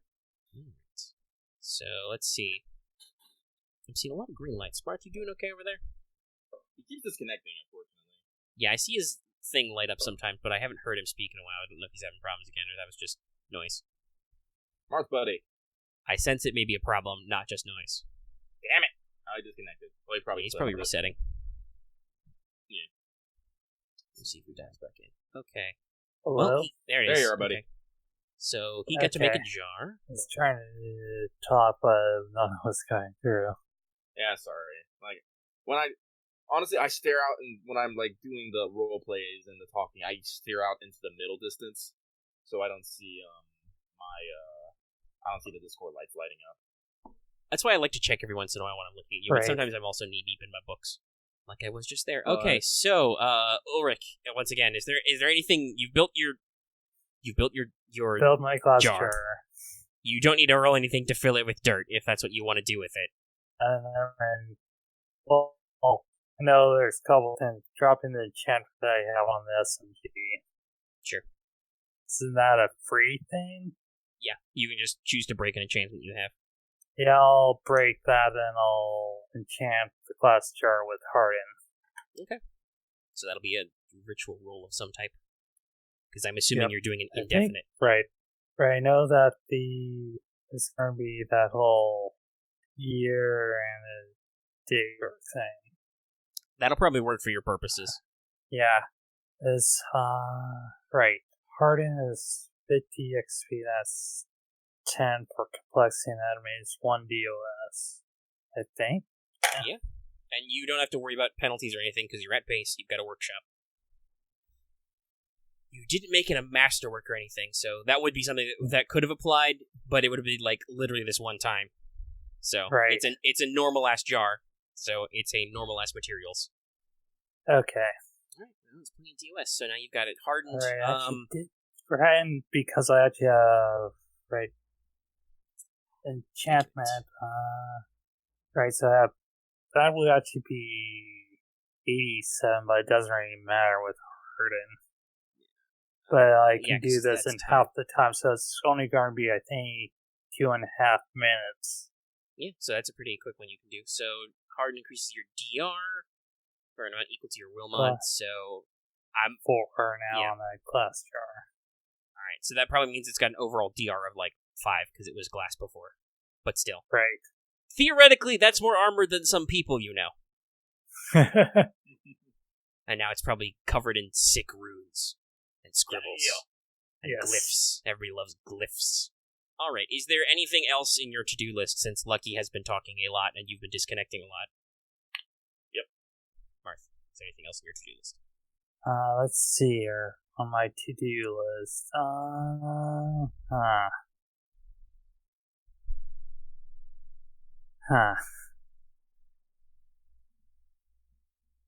What was I thinking? Do you guys remember the last time you got paid that wasn't hazard pay? We got our advance pay back on... Was that before the port mission? The what? Was that before the port mission was the last time you were paid? Yeah, actually. Okay, because I've been thinking about how to handle your actual pay scale for this, and I'm thinking I want to round it and say it's been... Whoa, you broke up a lot there. And water in the, come on. Yeah, sorry, buddy, you roboted hard there. Sounded cool, but couldn't understand it. Oh, there you are. Just double checking some things here. Like, unfortunately, I'm not as meticulous with bookkeeping as Marth is, so I kind of hand with. But yeah, I'm pretty sure we got our last major thing because I know we got some. I know we picked up some some spare MC off of something, but we haven't actually been like paid. Okay.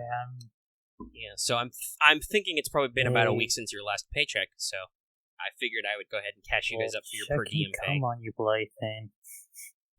Advanced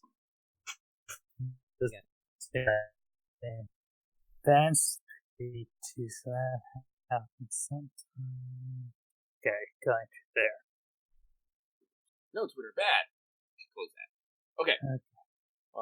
While Marth is figuring that, I'm just gonna say that I'm pretty sure I got the parts in the morning. The guys talked to me around that time, so I'm gonna spend the afternoon in the manufactory getting my Iron Man on. And it's your afternoon while people are doing stuff, talk about things, doing things. Well, I'm assuming assuming I'm right, and anyway, you're clear to handle that. I'm gonna call it a full week's worth of pay. So. Ulrich is paid 35 MC for his week. Okay. And Wolfgang, you were paid 70 for your week. Yeah, I gotta look up how much a case of beer was. It'll be keg or cask, I'm sure. Cask, that's what it is. Cider, keg, beer. Oh wow, 30. Wait, no, 15. Okay, so that was on whatever session that we had on April 28th. That was a couple sessions ago. It was a while ago. I have no idea which day that was. I can probably backtrack, but yeah, no, I think it's been enough time. Because if you guys don't remember the last time you got paid. 35. So yeah, so 35. Everybody gets their week, everybody gets their paychecks. Yay, more money. I want to buy 2 kegs of beer, because I want to throw away fucking welcome parties for these schmucks that are joining us. All right. Camaraderie. I'm just going to save this money. Let's see. That's a 43 out of 80. 3 degrees of success. 30% off of 30. That's a third. 10, 20. 20 MC. Okay. Oh, yeah.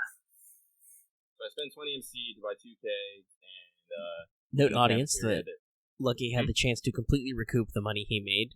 He decided to continue to go net down in money. Yeah. So you throw a little party there, Chief? Yeah.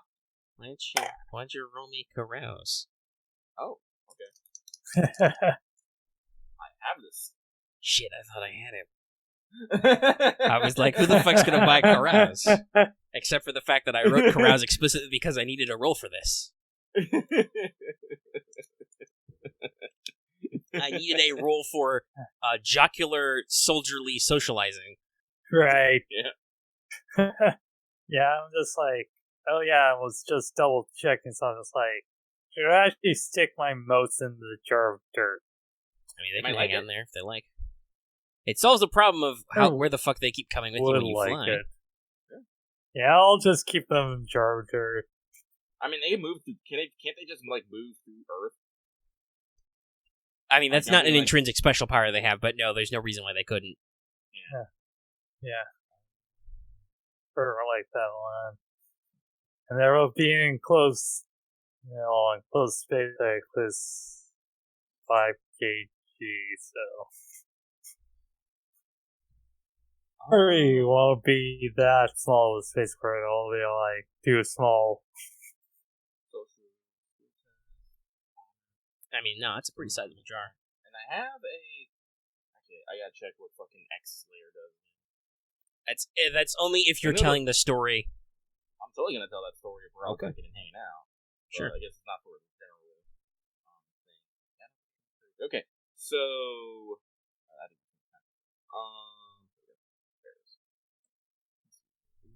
That's right, ladies and gentlemen. Here at Mages of War, we require you to do math before you party. Party math.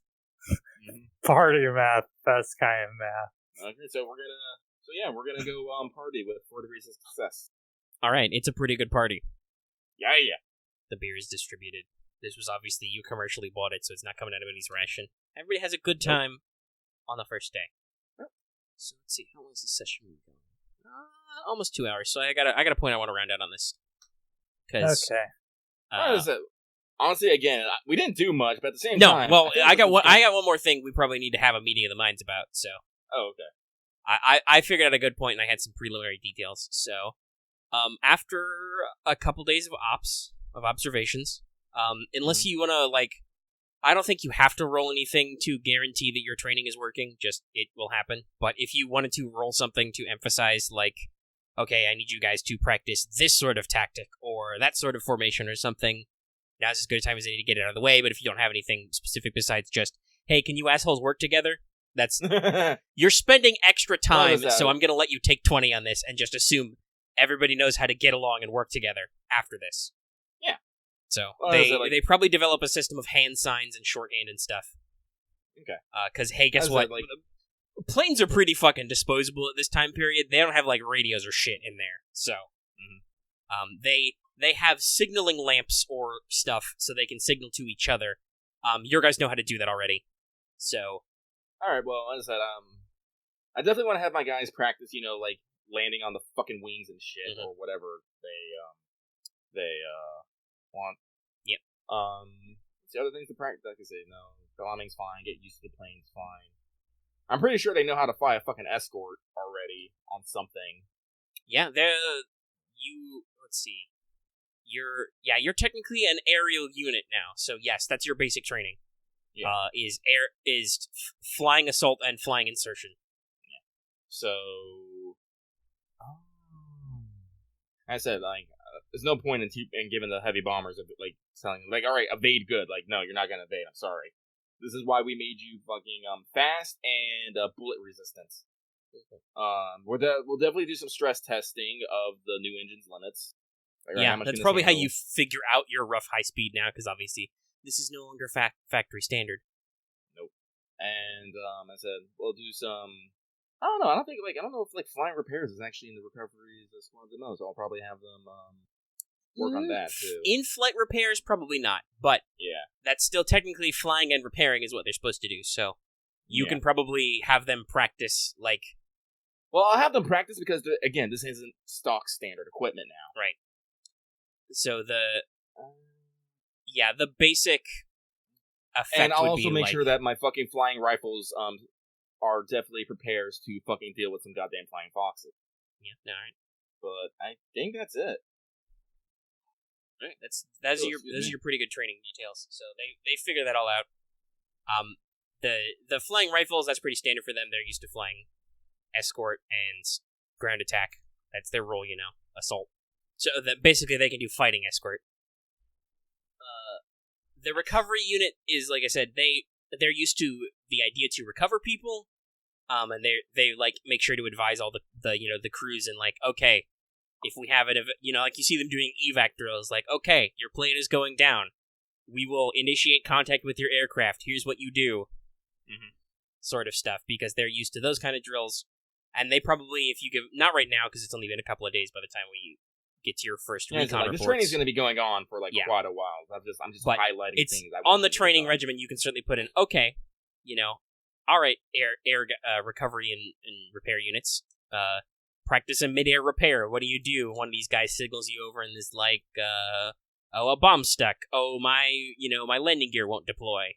And basically simulate those repairs. And simulate that sort of stuff. There's a There's a fire in the engine and we can't reach it, sort of stuff. So they probably will be doing those. They'll talk through that and they'll do some simulated drills, but not super advanced. Unfortunately, I don't think I can get them to go up in the air every single fucking day.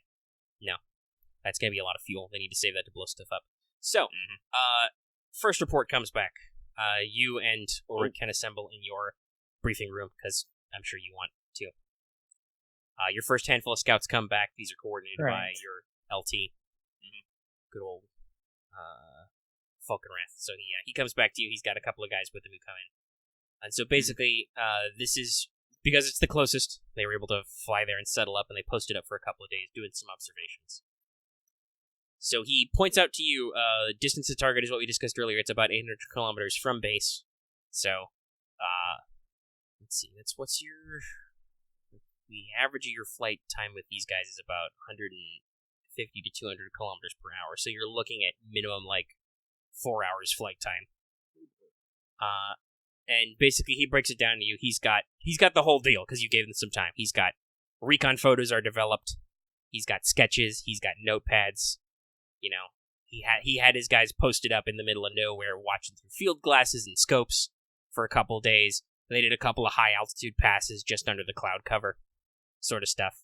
And so he lays out the whole plan to you. So, all right, first target, as outlined by intelligence, is this large fishing village they've partially converted into a military port. It's called Cleans or Kleins or something like that. We just call it in the notes, Fishtown. So he, rolls out these high-level aerial photographs. They're a little blurry, but they're decently taken, because mages are basically like helicopters. They can park on a dime and take a steady photograph. So you're looking at these images and the outlines. All right. In our initial intelligence pass, we have spotted several targets and some other additional material. So first off, not too much preliminary defenses, what we can see that's dug in that was super obvious. We don't really have to worry about, but our allies coming later might. He points out to some dark shapes out in the water forming a kind of corridor, and he points to these out and he says, these are anchored sea mines. Obviously, as per regulations of war, these do not block any major shipping routes. What they do is they force any boats coming in and out of this port to move down a relatively narrow and long straight corridor so that people can shoot at them. We spotted several sandbag positions set up on the beach. Looks like half watches most of the time. They've got field guns which are positioned to shoot at sea. They are not going to be able to fire at us if we approach from the land side, or probably not even depress high enough to fire at us in the air overhead. But they may or may not have machine gunners in each position who could theoretically shoot up at us if we're too low. Once again, not a major concern for us. So you're taking all that in. He points at the port and he says, so this was a civilian fishing port that was basically been partially taken over by the Royal Navy. They can't dock anything larger than some of their cruisers there, though we did observe a cruiser actually parked on the piers for resupply. They took on food, water, fuel, etc., and they let off their men for some shore leave.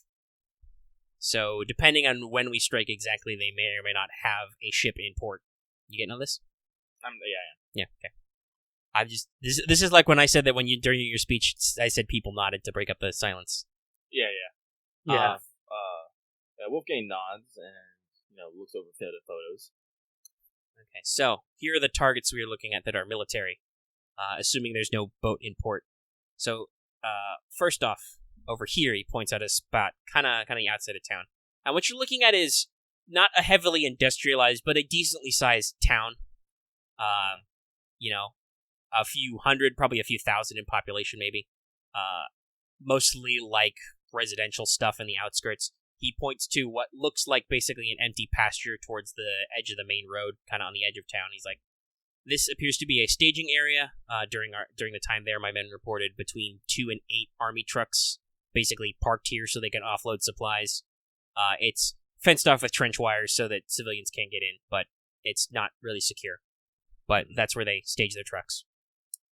Then down by the docks, we have several things. First, we observed 2 warehouses completely taken over by the Royal Navy. There are Royal Navy Marines on the doors. And we believe, based on what we've seen going in and out of them, these are fuel or ammo stockpiles for ships, possibly some other supplies. So they'll be a little volatile, but they're here. They're pretty big targets. They've also erected a radio mast, which is attached to one of these warehouses, to keep in radio contact with large ships. So that's obviously a priority target. Now, there's another target, but that's a slight complication. So he points at another. Basically, you're looking at this map that's kind of like a straight, like 50-50-ish divide. You're looking at a straight coast that kind of splits down the middle, because the coastline of South Africa on this western side is actually very straight. So it's a straight, mostly divot with kind of a shallow but long cove that this port is built into. So it's not super deep, both actual water depth and amount it goes inland, which is why it can't support piers big enough for like really big ships, but it can support some lighter cruisers. On the northerly side are those warehouses and the radio mast. Then there's the couple of these big piers, and then he points to a boathouse that's on the southernish side. It's a fairly big one, he says. So, this appears to have been partially taken over by the Royal Navy. We know that they have 2 torpedo boats, small craft, for coastal defense and patrol. We've seen them exit a couple of times to do patrols and stuff, respond to distress or whatever. But there is also machine shops and maintenance bays in this thing where we have observed civilians working, both on their own boats, but also for the Royal Navy craft. So technically, according to rules of war, we're supposed to announce a strike potentially on civilian targets ahead of time. I don't know how you feel, sir, about whether or not that is, what is the phrase they use, tactically expedient to make such an announcement? If they'd heed you. But technically, we are supposed to make an announcement in the clear before such an attack, because theoretically civilians could be caught in it. How much lead time do we have to give on that announcement? I don't think there's actually a clear one. Just you're supposed to send a message ahead of time. Like an hour. If it is, it could be anywhere from like hours to like 24 hours. You could. Depending on how much of a Tanya you want to be, you could they got a radio mast, you could just send a couple of guys ahead of time who are fast, hop on the horn and say, "Hi, this is the Imperial Stahl Army. We're gonna bomb you in under an hour. Have a nice day." I'm thinking, like an hour. Yeah, you're gonna send a couple of guys to get on the radio and tell them, and if they don't move, they don't move. Yeah. I will emphasize evacuation from all military facilities. So speaking of that, we have another point while Marth is reconnecting. So he points all up and down their main roads. This whole place is filled with taverns and inns and the like for the fishermen. They have a busy fish market every morning. They're taking in the fish. Depending on when you want to plan this thing, there could be crowds out. That's back. So that's a risk we need to consider. But also it means that if there is a ship in port, these guys are going to be taking shore leave. There's going to be loads of them in the town intermixed with civilians. No need to roll empathy, but he's basically telling you this is kind of like a double-edged sword. So it's like he is not suggesting or excited about the idea that you bomb civilian targets to get these guys while they're off duty, but he's telling you that if there's a ship in port, it's not going to be full of guys. So even if we blow up their ship, there's going to be a lot of these guys left walking around town, basically. We'll call it. That'll just have to be an on-site decision. Mm-hmm. You'll have to see what you see, because hey, guess what? Omega hasn't rolled everything. He doesn't even know if there's going to be a ship in port, because you don't fucking know. I don't fucking know. I don't want to. That's in the future. Well, he did say that while they were there, they did observe a light cruiser or a destroyer or something was taken on supplies. These are the kind of ships that are harassing your shipping. So hey, if you sunk one of those, you wouldn't mind. Yeah, no. Basically, he's looking at the density of this, and your scout leader basically says, ideally, we probably want to arrange our heavy bombers so that they make sure they make a pass over the port, and either have them clear out some of those sea mines for our allies, or we want to make sure they hit any ships in port, and we want to blow up these warehouses, but they should be pretty volatile. So if you're concerned about collateral damage, we may want to avoid having them attack the city, the port directly with iron bombs. Yeah, no, we'll set them up on we'll definitely set them up on the warehouses, mines, and potentially a ship. There is one third intelligence matter you should know about. I talked to some of my guys. They got kin down this way, and they have consistently heard stories in this region of the world that in a reef not too far offshore, there's a colony of them that are merfolk. Everybody in the town knows you don't fish over the reef, you don't go swimming over the reef, and you sure as hell don't crash your boat in the reef. And supposedly the merfolk come up every once in a while to trade either for fresh fish the merchants have caught, land goods, and they'll provide pearls, coral, and other crafts, rare seaweeds, anything you've lost under the sea recently, that sort of stuff. So, again, not necessarily a primary concern for us, but we definitely want to make sure we don't have to dump any spare bombs into the ocean. Like I said, they don't. The local populace don't seem too attached. It's just an urban legend or a rumor. He kind of leans into you and says, "So, a lot of my boys are local. They speak the local language good enough. If you wanted to gain more intelligence inside this town, we could have some guys drop down, ditch their gear, and just go in under disguise. But that'll be slower and more riskier." I'm gonna take a night to think on that. Especially so out of character, an intelligence mission like that, and I'd roll some dice to see if it worked out. Would basically that would get you maybe more details like, oh, we know a ship's coming in at this time, blah blah blah, stuff like that. You could confirm the merfolk rumors or not. It wouldn't give you any new targets because But hey, merfolk, I am interested in the fucking dead mine. We're out there. They give stuff. But yeah, I'm probably gonna authorize it, but I'm gonna everyone needs to want my men to rest up and they can set off again in the next day. And so basically outside the town, which is fairly well contained, like I said, it's mostly what you'd expect from an early 1900s fishing village. There's a lot of residential houses. There's a decent amount of buildup on their beach. All their industrial stuff is crammed up near the port edge. Like he said, they've got a fish market like every morning that they're bringing in fish. This is the right weather for that sort of thing. They've got. I don't really know necessarily if you can do any like crabbing or other shellfish, but if they do, they've got like guys running the pots and the nets in the morning kind of stuff. It's a coastal town. They've got a lot of inns for sailors who come and do shore leave, and a lot of taverns. So they've got some rowdy periods. Depending on how you want to push this, your best strike is either dead of night when everybody's fucking asleep, but then you have to deal with sighting your targets, or you want to do it in the middle of the day while everybody's working. But that will mean that they will eyeball you coming. Based on what this report says, you don't know what they can do to actually stop you.